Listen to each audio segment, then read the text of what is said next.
Learn verb variations and their Igbo meanings. Igbo, English. Number 1A is our parent verb, dey. Dey means write.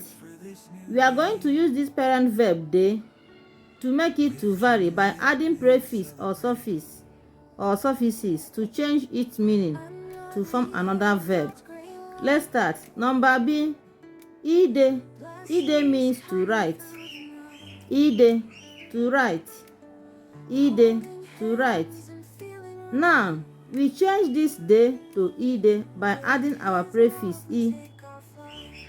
Number chi, dere, wrote. Dere, wrote. Here are our suffixes re, re.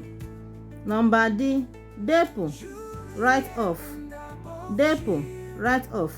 Here you see our suffixes po. Number A, na ede is writing. Na ede is writing. We put na a here to de, it becomes na ede, our prefix, to change the meaning.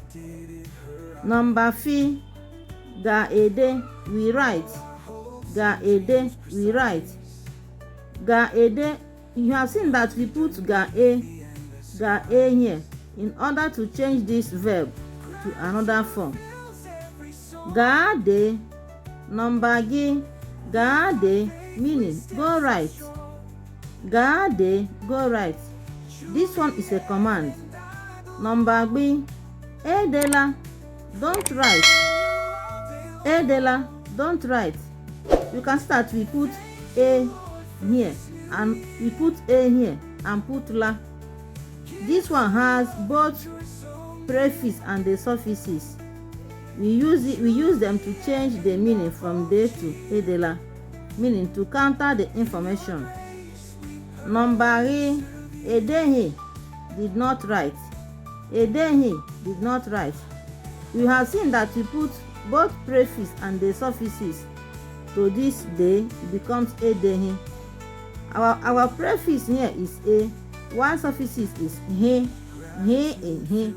So we add all of them to change this day to vary from day to edehi, did not write.